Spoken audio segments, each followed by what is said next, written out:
Bem, estamos de volta e o nosso convidado de hoje é Venâncio Mondlane, recentemente eleito presidente da Aliança Nacional por um Moçambique Livre e Autónomo, ANAMOL, durante a primeira Convenção Nacional do Partido realizada em Nampula. A eleição acontece no momento de forte tensão política em Moçambique. O ANAMOL denuncia perseguição aos seus membros, acusa o governo de exclusão política e prepara-se para disputar as eleições autárquicas de 2028 e as gerais de 2029. Entretanto, as autoridades têm rejeitado várias das acusações feitas pela oposição. Para analisar o futuro do partido e os principais desafios da democracia moçambicana, vamos conversar agora com o presidente do ANAMOL, Venâncio Mondlane. Seja bem-vindo, Sr. Venâncio, bem-vindo aqui ao programa. Muito obrigado e é um privilégio estar aqui nesse canal. Sim, Sr. Venâncio, foi eleito presidente do ANAMOL como uma expressiva maioria. Depois da mobilização registada nas eleições de 2024, por que decidiu criar um novo partido em vez de continuar a lutar através das plataformas políticas existentes? Bem, por várias razões. A primeira razão, uma razão meramente formal, do âmbito normativo, do âmbito da legislação.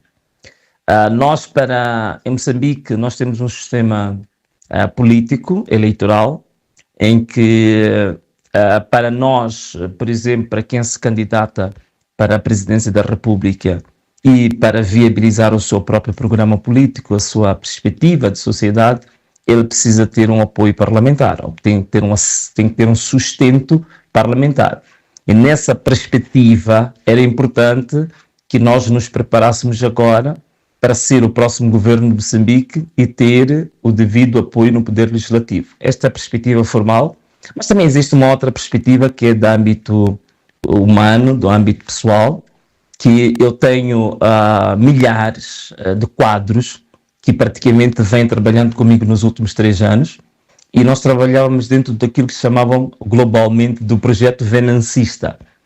O projeto venancista é uma perspectiva mais centrada na minha pessoa, e era importante nós criarmos uma instituição onde pudesse albergar essas pessoas e estruturar melhor a nossa luta política. Então, basicamente, o que leva e associar-me a tantos, porque não fui eu só a fundar o partido, é exatamente essas duas razões, esta razão formal, legislativa, e outra razão de âmbito pessoal e humano. Sim, o senhor afirma que o ANAMOL será o maior partido de Moçambique até 2029. Em que base sustenta essa convicção, tendo em conta que a Frelimo governa o país há 50 anos e continua a controlar a maioria das instituições? Olha, a Frelimo governa o país há 50 anos e diz que chegou à fasquia de 5 milhões de membros. Se nós fizermos uma conta, que eu sei que não é uma conta justa, mas é uma conta possível, se nós dividirmos os 5 anos, os 50 anos e que a Frelimo está no poder, esses 50 anos, e nós pegarmos nos 5 milhões de membros e dividirmos por 50, nós vamos ter aí cerca de 100 mil membros por ano. Então significa que a taxa de crescimento da Frelimo é de mais ou menos 100 mil membros por ano. Se nós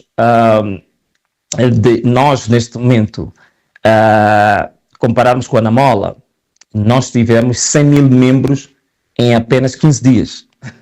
Então, se nós formos a buscar essa taxa de crescimento da ANAMOL, que são 100 mil membros em 15 dias, comparando os outros que têm 100 mil membros em um ano, então, se calhar, nem precisamos chegar a 2029 para sermos o maior partido de Moçambique. Acho que muito antes disso vamos ter muito mais membros do que a Frelimo. Esse é o primeiro ponto. O segundo ponto, fora da parte de números, né, a parte numérica, a Frelimo domina todas as instituições, é um fato. E é exatamente uma das razões do nosso combate. Não é única, mas é uma das razões do nosso combate.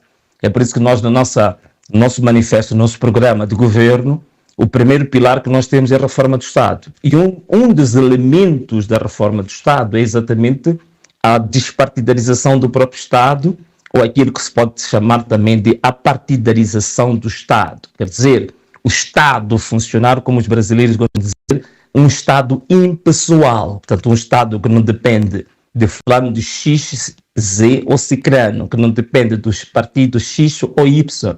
Portanto, um Estado que funciona de uma maneira imparcial, isenta, um Estado que funciona independentemente do autor com que ele lida. Este é o primeiro ponto, é o que nós estamos a lutar, é por isso que apresentamos uma proposta de reformas que mais ou menos chegou a quase 400 páginas, que nós submetemos à COPT, que está agora a gerir a questão da recolha das propostas para a reforma do Estado, da reforma eleitoral, da reforma da Justiça.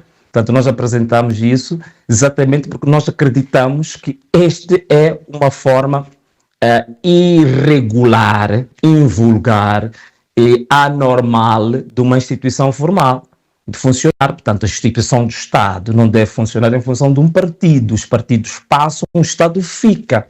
O Estado é uma instituição perene e o Estado é uma instituição transversal a todas as sensibilidades políticas, sociais, associativas.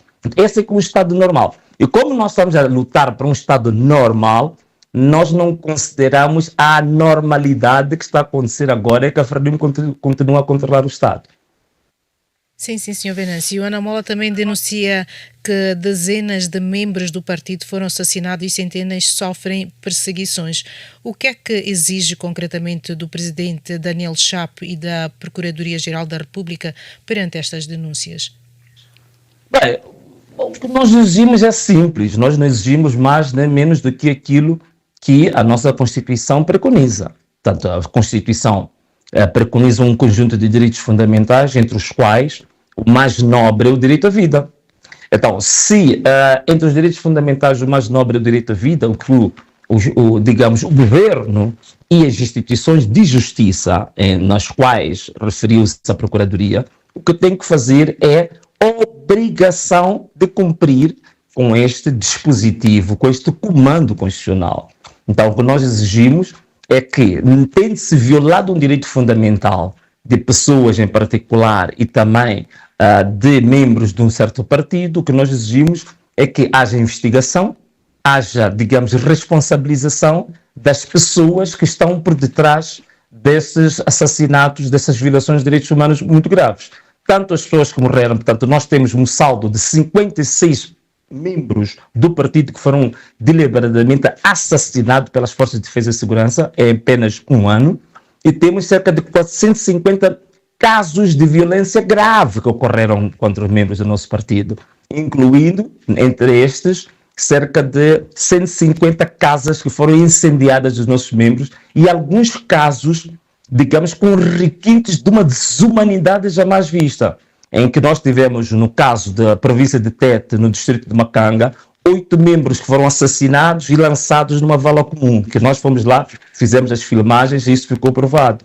E um caso em Embane, de alguém que foi violentado e ainda lhe castraram os órgãos genitais. Portanto, os requintes são, tão draconianos, tão desumanos, né, que isto não lembra o diabo. Então, significa que nós exigimos que haja responsabilização e também é por essa razão que estamos a fazer uma campanha internacional, que nós designamos quem mandou matar Anselmo. Que essa campanha nacional e internacional é exatamente pela inatividade, pela cumplicidade, inoperância, incúria, exatamente dos órgãos de justiça em Moçambique e do próprio governo, que nós agora estamos a levantar a voz além fronteiras. E graças a Deus esta campanha está sendo muito bem acolhida, já temos vários ativistas em vários países do mundo, sobretudo de língua oficial portuguesa, que estão se associando a esta campanha e estão amplificando essa voz. Portanto, é exatamente o que nós exigimos, respondendo à sua pergunta em palavras simples, exigimos que eles cumpram a Constituição, exigimos que eles responsabilizem as pessoas que cometeram esses crimes. Como não o fazem, nós só podemos, digamos, dizer que há fortes indícios até de cumplicidade e de encobrimento desses mesmos crimes. Sim, Sr. Venâncio. Olhando para os próximos anos, que garantias pode dar aos moçambicanos que o Ana Mola representa uma alternativa credível da governação e que não apenas um movimento de contestação?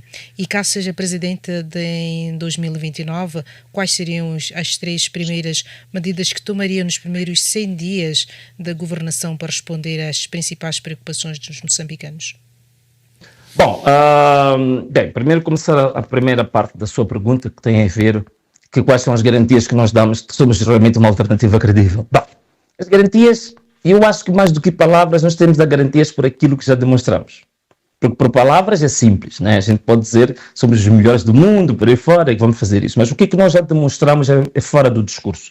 Bem, primeiro, ainda no início deste mandato que nos foi arrancado à força, nós demonstramos capacidade porque fomos os primeiros a apresentar um programa de desenvolvimento para os próximos 5 anos. Aquilo que é conhecido como plano quinquenal do governo. Portanto, nós apresentamos, antes deste governo oficial, nós apresentamos a nossa perspectiva daquilo que seria o programa de desenvolvimento para os próximos 5 anos para Moçambique e submetemos a um debate público. Coisa curiosa é que este mesmo governo, as melhores ideias que eles agora pregou, exatamente foram buscar do programa que nós levamos para a discussão pública. Está aqui uma prova de que temos pelo menos capacidade de planificação, de projetar, de elaborar projetos em concretos para o país.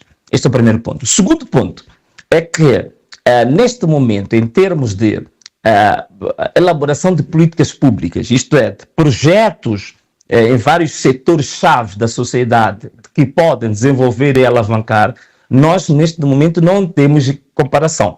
Nós apresentamos, somos o partido que melhores projetos apresentou. Um deles, que posso agora citar-te, foi exatamente o programa de reconstrução pós-cheias que nós apresentamos. Nem o governo oficial ainda não apresentou, até hoje, passados mais de 7 meses depois das cheias que aconteceram, sobretudo na Zona Sul, ainda não apresentou um programa de como é que o país se vai refazer das cheias. Nós apresentamos esse programa e fomos depositar no gabinete do primeiro-ministro.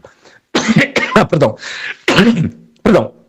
Para além disso, nós também demonstramos que somos a melhor e a maior força de toda a história democrática de Moçambique na apresentação de iniciativas legislativas.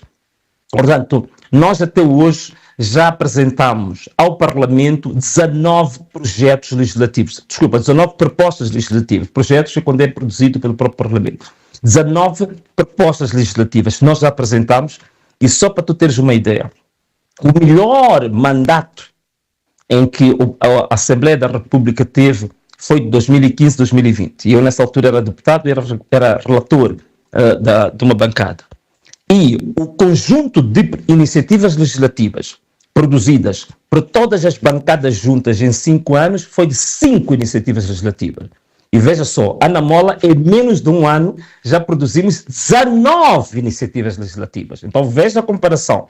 Em menos de 1 ano, nós produzimos praticamente 4 vezes mais do que o Parlamento todo produziu em 5 anos. Então, aqui, eu acho que estão aqui elementos mais do que suficientes, questões factuais, comprováveis, de que nós realmente podemos e somos uma alternativa credível. Porque isto nunca nenhum partido fez em 50 anos. Nenhum, incluindo a própria Frelimo, que diz que tem experiência, que tem técnicos, que tem quadros, nunca fez 1/10 daquilo que nós fizemos em 1 ano. Então, nós estamos a mostrar claramente que temos capacidade de sermos uma alternativa do governo, de sermos não só uma alternativa para governar, mas uma alternativa para transformar profundamente este país, para transformar este país, abrir uma nova página para uma nova economia e para aquilo que a gente acredita. É possível que nós, em 5 anos e 10 anos, Moçambique sair do segundo país mais pobre do mundo para estar entre as 50 nações mais prósperas do mundo. Isso é possível.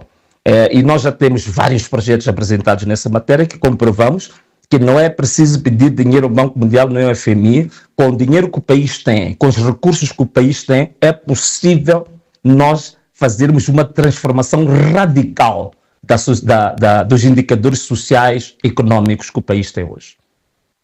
Senhor Venâncio, agradecemos a sua disponibilidade por ter estado em direto aqui conosco, aqui na nossa programação, e muito obrigada pelos esclarecimentos e votos de uma continuação de um bom trabalho. Obrigado. E estas foram as palavras de Venâncio Mulhana, presidente do Ana Mola, falando aqui ao Canal África.